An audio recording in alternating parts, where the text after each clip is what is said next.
मुरादाबाद की कुंदरकी विधानसभा सीट से बीजेपी प्रत्याशी रामवीर सिंह का एक वीडियो वायरल हो रहा है, जिसमें वो डायरी दिखाते हुए नजर आ रहे हैं। रामवीर सिंह कह रहे हैं कि इस डायरी में सबका हिसाब किताब रहेगा, जो वोट देगा उसका भी, जो नहीं देगा उसका भी। और रामवीर सिंह यहीं पर नहीं रुके, उन्होंने यहां तक कह डाला कि इस डायरी को अपने पास रखें और गाड़ी का लाइसेंस माने, क्योंकि पुलिस भी इसे देखकर नहीं रुकने वाली। बीजेपी प्रत्याशी के बयान पर समाजवादी पार्टी ने इलेक्शन कमीशन से कार्रवाई की मांग की है। इसी से जुड़ी आपको रिपोर्ट दिखाते हैं।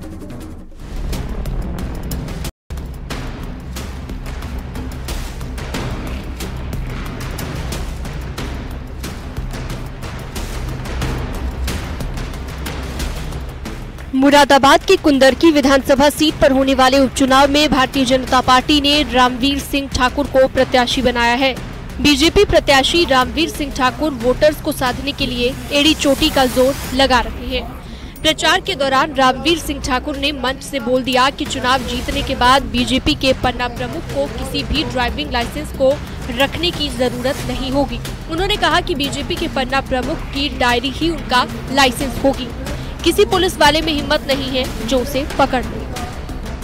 इसका नाम ये भी बताना है पन्ना प्रमुख को कि भाई जब ये डायरी तेरी जेब में होगी ना, और ये जब विधानसभा जीतेगी और तू मोटरसाइकिल जब जा रहा होगा ना, और तेरी इसमें पूरी डिटेल होगी, इसमें भी सब डिटेल होगी पन्ना प्रमुख की, और जब ये डायरी होगी और कोई सिपाही चौराहे पे पकड़ लेगा और ये लाइसेंस दिखा देगा ना अपना, केवल यही लाइसेंस, ना आरसी और ना ड्राइविंग लाइसेंस और ना बीमे के कागज, अगर ये नहीं दिखाएगा और ये लाइसेंस दिखा देगा तो मुरादाबाद के किसी भी नौजवान में पुलिस के इतना साथ नहीं होगा कि उसकी मोटरसाइकिल को रोक ले। कुंडरकी में 13 नवंबर को उपचुनाव की वोटिंग होनी है। ऐसे में बीजेपी प्रत्याशी का ये बयान तेजी से वायरल हो रहा है। बीजेपी प्रत्याशी रामवीर सिंह ने ये भी कहा कि डायरी में सबका हिसाब किताब रहेगा, जो वोट देगा उसका भी और जो नहीं देगा उसका भी।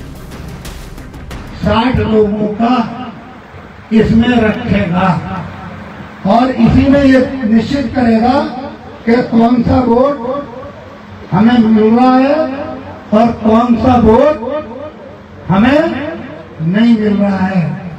कुंदरकी बीजेपी प्रत्याशी के बयान पर समाजवादी पार्टी ने आपत्ति जताई है। एसपी प्रवक्ता का कहना है कि चुनाव आयोग को इस मामले में एक्शन लेना चाहिए।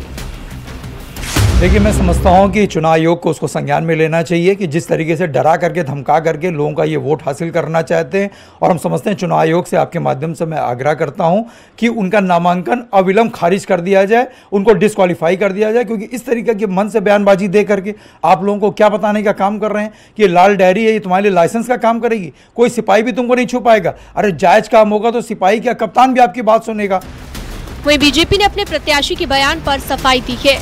उसका कहना है कि बीजेपी का हर कार्यकर्ता कानून का पालन करता है और सम्मान करता है। लेकिन भाजपा प्रत्याशी के बयान का मकसद ये है कि भारतीय जनता पार्टी का कोई भी कार्यकर्ता हो, पन्ना प्रमुख हो, छोटा हो, बड़ा कार्यकर्ता हो, वो अनुशासित है, नियमों का पालन करता है, लाइसेंस उसके पास होते हैं और कानून व्यवस्था को समर्थन देने का भारतीय जनता पार्टी का कार्यकर्ता पूरे शिद्दत के साथ करता है। ये भारतीय जनता पार्टी के कार्यकर्ता की छवि वो अन्य पार्टी के कार्यकर्ताओं की छवि से बिल्कुल अलग है, उसकी निष्ठाएं अलग है, उसका समर्पण अलग है। कुंदरकी सीट को लेकर बीजेपी अध्यक्ष भूपेंद्र चौधरी का कहना है कि यहाँ की जनता बीजेपी के साथ है।